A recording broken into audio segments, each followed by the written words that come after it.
Shalom, puji Tuhan. Kita bersyukur kepada Tuhan buat kesempatan yang masih diberikan pada kita untuk kita boleh bersekutu bersama dalam kebenaran firman. Mari kita berdoa, kiranya Roh yang Kudus yang menolong kita, memampukan kita, mengajarkan kepada kita kebenaran firman Tuhan ini. Mari kita berdoa. Bapa kami yang di surga, kami bersyukur buat firman-Mu yang Kau nyatakan kepada kami. Kami bersyukur buat kesempatan, buat waktu yang masih ada, yang masih Kau berikan untuk kami boleh bersekutu di dalamnya.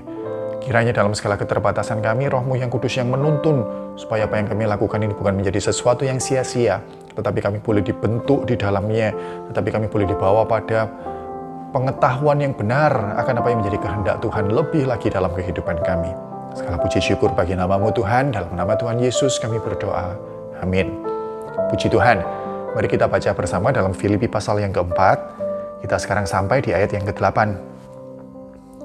Jadi akhirnya, saudara-saudara, semua yang benar, semua yang mulia, semua yang adil, semua yang suci, semua yang manis, semua yang sedap didengar, semua yang disebut kebajikan dan patut dipuji, pikirkanlah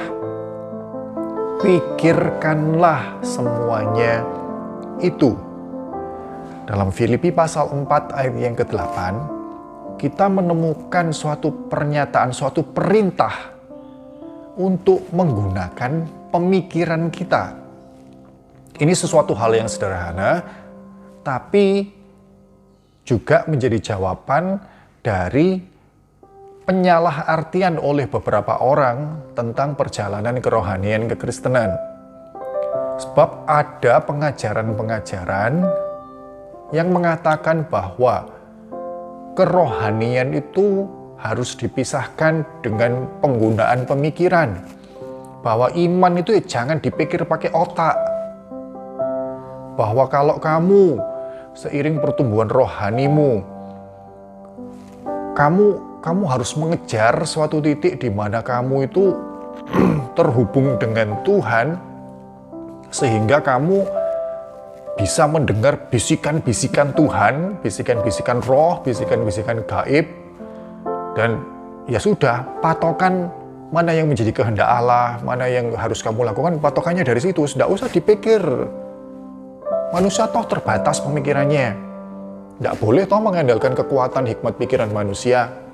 Maka jemaat diajarkan untuk mencari, untuk berdoa sedemikian rupa, bersemedi gitu ya, bermeditasi hingga suatu titik di mana mereka mendapat pencerahan, di mana mereka mendapat ilham yang ilahi gitu ya. Untuk kemudian mereka tiba-tiba langsung bisa ngerti gitu, untuk mereka bisa mendengar bisikan-bisikan yang menyatakan kehendak Allah. Nggak usah dipikir, percaya saja. Nah, Filipi pasal 4 ayat yang ke-8 jelas tidak mengatakan demikian. Paulus memerintahkan untuk menggunakan pemikiran kita. Jadi bukan untuk meniadakan pemikiran kita, tapi menggunakan pemikiran kita. Di ayat yang lain dalam Efesus, kita temukan juga pengajaran yang sama tentang pikiran, penjelasan tentang pikiran. Di Efesus pasal yang ke-2 ayat yang ke-3 dikatakan, sebenarnya dahulu kami semua juga terhitung di antara mereka, ketika kami hidup di dalam hawa nafsu daging dan menuruti kehendak daging dan pikiran kami yang jahat. Pada dasarnya kami adalah orang-orang yang harus dimurkai sama seperti mereka yang lain. Dikatakan di sana pikiran yang jahat. Dahulu kami punya pikiran yang jahat. Efesus 4 ayat 17. Sebab itu kukatakan dan kutegaskan ini kepadamu di dalam Tuhan, jangan hidup lagi sama seperti orang-orang yang tidak mengenal Allah dengan pikirannya yang sia-sia. Efesus 2 ayat 3 tadi pikiran yang jahat. Efesus 4 ayat 17 pikiran yang sia-sia. Nah, Efesus 4 ayat 23 di mana perikopnya tentang manusia baru, dikatakan di sana supaya kamu dibaharui di dalam roh dan pikiranmu. Jadi bukan supaya kamu itu ditiadakan logika berpikirmu, di mana kamu pasrah dan percaya saja. Tidak usah dipikir, percaya saja, itu iman. Enggak ya, dikatakan ada perjalanan kerohanian di mana dulu pikiran kita itu pikiran yang jahat, dulu pikiran kita itu pikiran yang sia-sia. Tapi setelah kita dibaharui di dalam Kristus menjadi ciptaan yang baru, manusia yang baru yang dituntun oleh Roh Kudus kepada Kristus, pada iman percaya kepada Kristus, di sana kita dibaharui pemikiran kita. Di ayat-ayat yang lain kita temukan pengajaran yang serupa dalam Roma pasal yang ke-8.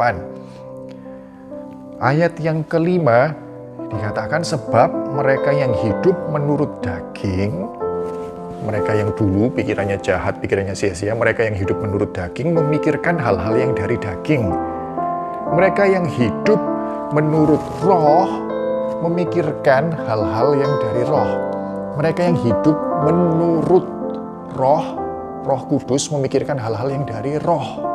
Jadi kadang orang ketika bicara tentang Roh Kudus, hidup dalam tuntunan Roh Kudus, itu pikirannya sudah hal yang mistis-mistis, mendengar bisikan ilahi tentang kita suatu titik di mana wah pikiran kita ini tercerahkan gitu, istilahnya tercerahkan dalam arti mendapat sesuatu yang khusus gitu, pengalaman emosional, pengalaman spiritual yang luar biasa gitu. Enggak ya. Firman Tuhan ngomong kalau kamu hidup menurut roh, itu simple. Kamu memikirkan, menggunakan pikiranmu untuk memikirkan hal-hal yang dari roh. Hal-hal yang dari roh itu hal yang seperti apa? Galatia 5, 22, 23, di sana kita sudah tahu ayat-ayat yang sering kali dibaca yang menjelaskan tentang buah roh. Di mana di sebelumnya dikatakan bahwa kalau kamu perbuatan daging itu sudah nyata. Kalau kamu masih hidup dalam kedagingan, maka ini perbuatan daging itu nyata, hal ini. Kecabulan, kecemaran, hawa nafsu. Tapi kalau kamu buah roh, kalau kamu hidup menurut roh, buah roh itu nyata. Kasih, sukacita, damai sejahtera, dan seterusnya.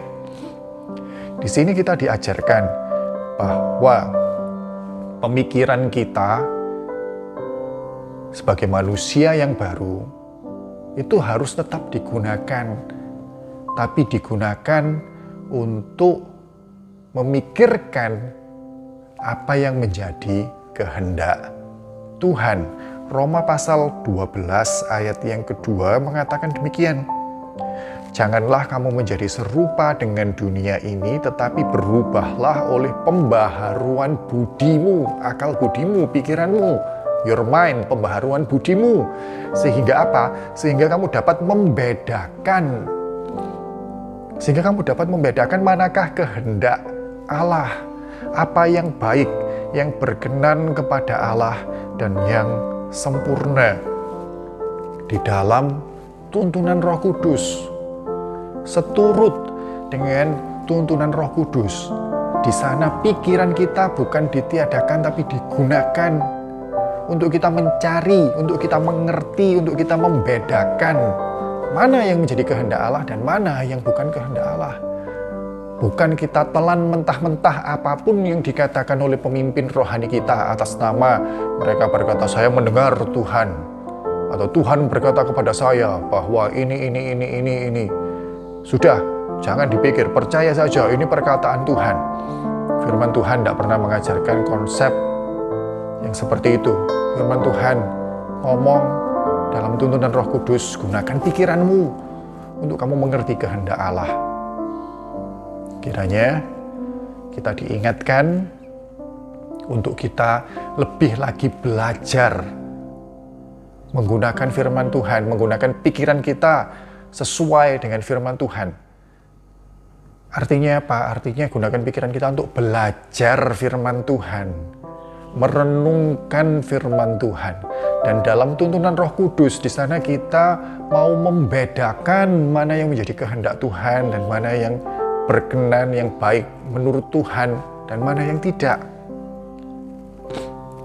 Dan kembali ke Filipi pasal 4 tadi, ayat yang ke-8.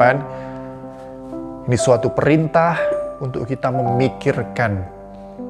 Perintah yang menggunakan kata-kata, kalau dikaitkan dalam waktu itu bukan pikirkan semuanya itu. Oh ya, saat ini saya berpikir tentang yang benar, yang mulia. Sudah, berarti sudah ya? Enggak. Pikirkan di situ kata-katanya dalam bahasa aslinya itu memberi memberi ruang waktu. Gambaran ruang waktu itu di mana itu dilakukan terus menerus. Jadi terus pikirkan semua itu, terus pikirkan apa yang benar, terus pikirkan apa yang mulia, terus pikirkan apa yang adil, terus pikirkan apa yang suci, apa yang manis, yang sedap didengar, yang disebut kebajikan, dan yang patut dipuji. Pikirkanlah semuanya itu. Puji Tuhan, mari kita berdoa. Terima kasih Tuhan, kami bersyukur buat firman-Mu, dan kami berdoa kiranya Roh yang Kudus yang membawa pemikiran kami untuk kami boleh mengerti apa yang menjadi kehendak-Mu dalam hidup kami. Kiranya lapar dan haus akan firman Allah boleh bergelora dalam hidup kami, untuk kami boleh mengambil waktu membaca firman, menyelidiki firman, merenungkan dengan pemikiran kami, dan memohon Roh Kudus membukakannya untuk kami boleh membedakan mana yang menjadi kehendak Tuhan, mana yang baik, mana yang berkenan kepada Tuhan, dan mana yang enggak. Dan di sana kiranya Roh yang Kudus melanjutkan tuntunannya untuk membawa kami menjadi pelaku-pelaku firman. Segala puji syukur bagi nama-Mu Tuhan. Di dalam nama Tuhan Yesus kami berdoa. Amin. Puji Tuhan. Tuhan memberkati.